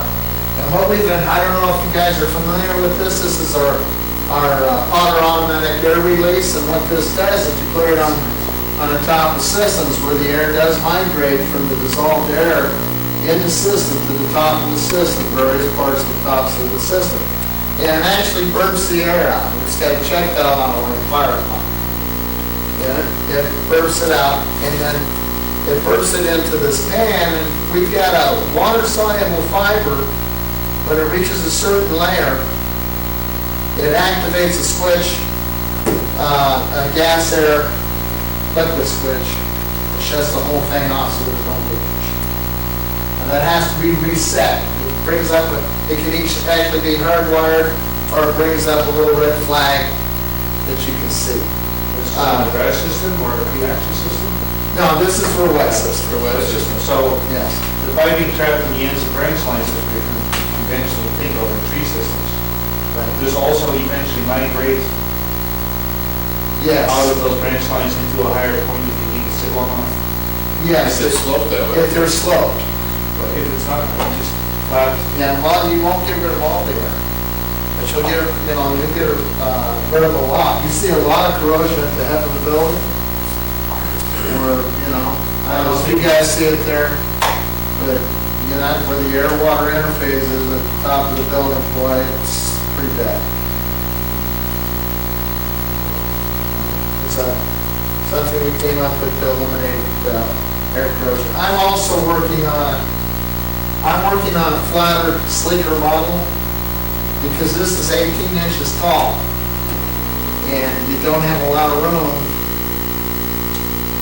in most systems to put it up there. I'm working on a sleeker model.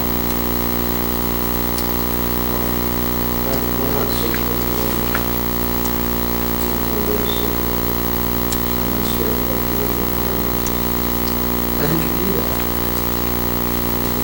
But you're always going to have some dissolved in your confidence system. It's dissolved. If you can absolutely strip it,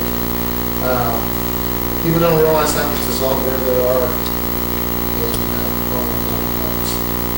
It's quite a bit.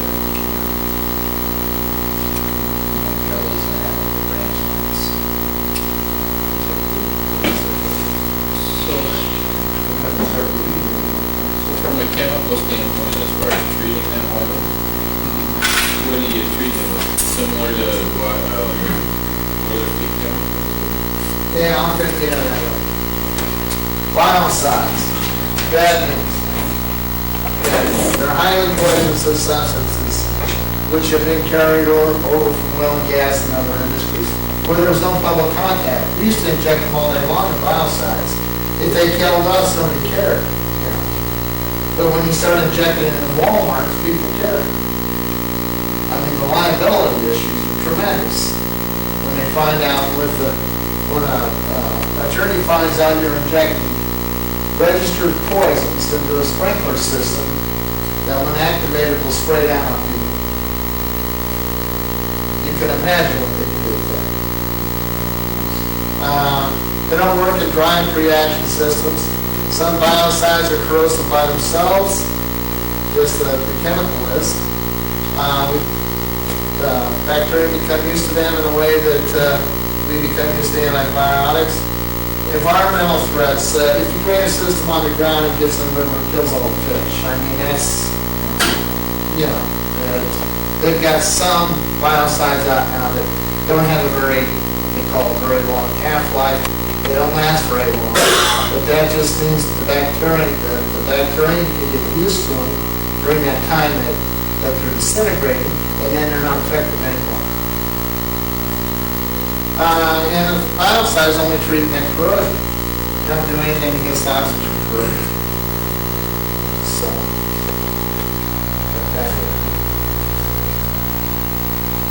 any other questions about that?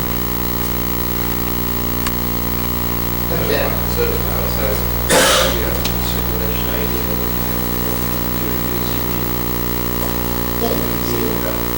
You can do that, but the problem is with UV is that if you get bacteria in the pipe, that won't do anything to kill the bacteria in the pipe. It kills the bacteria in the water. But if you've already got poultry growing in the pipe, that unless you get the UVK, which is not out of the question. Well, that was the question I wanted to shoot those pipes from the cap flow to be transported on the truck. Well, this is, I hate to say it, and I'm talking as an outsider, but in oil and gas, nothing would ever be shipped without caps. Period. I mean, from manufacturers, the API requires caps on everything. And it's because of corrosion. Just done a job here recently in town where all the pipe came capped. The pump room was capped and all. I didn't know why. Oh, Was there neighbors now? Because I know a lot of their stuff is shipped. It was a Viking job, but I don't know what the Viking is.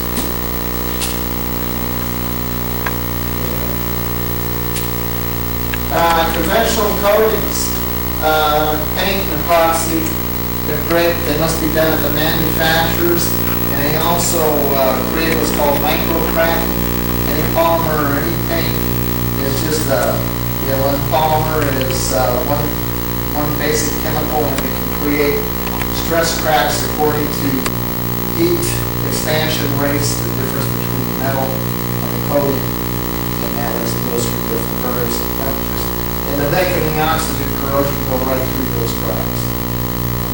Then you get under deposit corrosion, which is one heck of a bunch. You've all seen around 53 Chevys. It goes in underneath the fender and starts corroding the entire body out under the paint. You can't see it. Then you have coatings that have biostats that are in the coating, which is a good idea. It really is. But you still have the problem of micro cracking because they're polymer, and they're still between the expansion and contraction. So you still end up problems. Some coatings can be applied after the installation of the fire sprinkler pipe. Also, all the coatings that are done on the pipe, they get cut, welded on, fabricated. It exposes the oxygen layer, which I'm going to go into in a second. And that's where you get your corrosion. You can use filling amines, which actually film the pipe, but you have to keep them at a certain level within the system to work all the time. They're not a permanent type coating. There's a new type of coating, which is called a dynamic biostatic coating, which I've got a patent on. So I'm kind of liking it because I think it solves an awful lot of problems. Dynamic biostatic coating is, first of all, it's environmentally friendly and may be added to hydrostatic test water and drying pre-action systems. You actually can coat a dry or pre-action system with a water base because it treats the pipe. It doesn't treat the water. And when you drain the water out, the pipe is treated against zinc and oxygen corrosion. I'll show you how that works. Technology has been used since the year 2000. Coating many millions of feet of pipe in corporations such as Best Buy, 1.3 million square foot warehouses. Was that Franklin, Indiana? I'm sure it was outside. Yeah, we do a lot of work. Which shall be filed to give you a reference.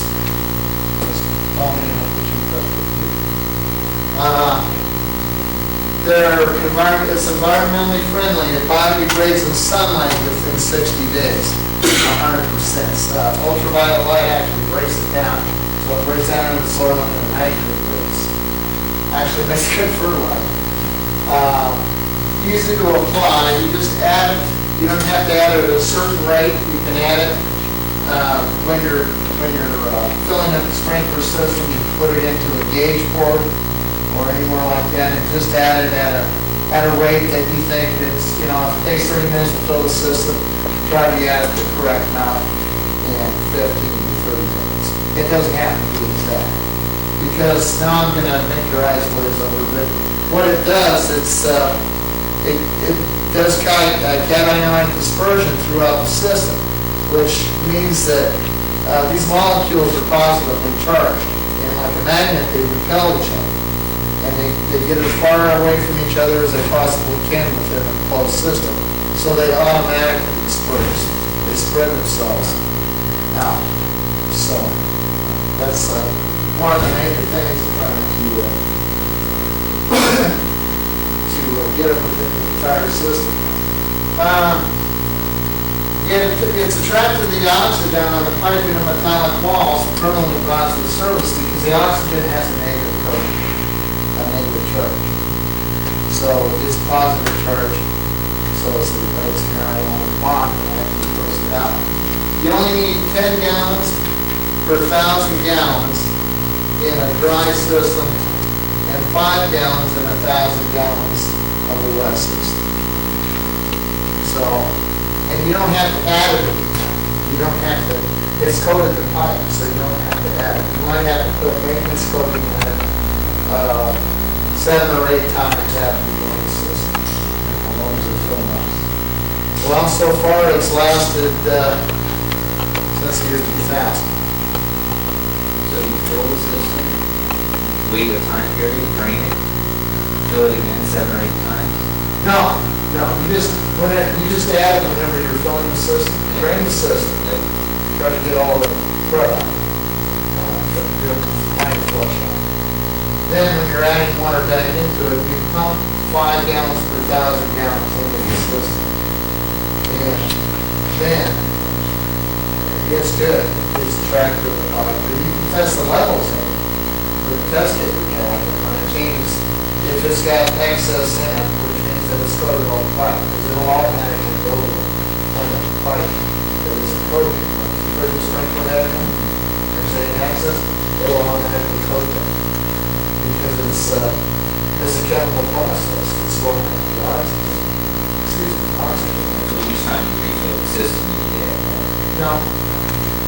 But, If you did piping changes. if you do piping You want to changes, treat that with piping. then you might want to, like, if you treated that system with 5 gallons, you might want to put this. But we know we have a system that works with the commodities that are underneath there. But you gotta say, I don't know the answer. You gotta walk it. Do we want to each make a final comment before we call it a day? It's 17 o'clock. I said my stuff. Okay.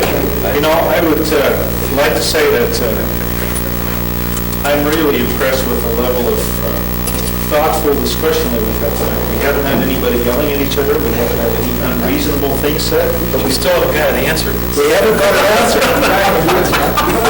I want the answer. I don't know that we have come up with an answer tonight, but I think we've had a very open and reasonable discussion. It's very impressive, and I think, you know, when you look nationwide, in many ways, Minnesota is very much a leader in many of these issues. And that's why, Gordy, you haven't found a lot on the internet, because the best comes from here. So, please leave your badges behind on the table so we can use them again next week. And thank you very much for coming and participating in this debate. Thank you very much.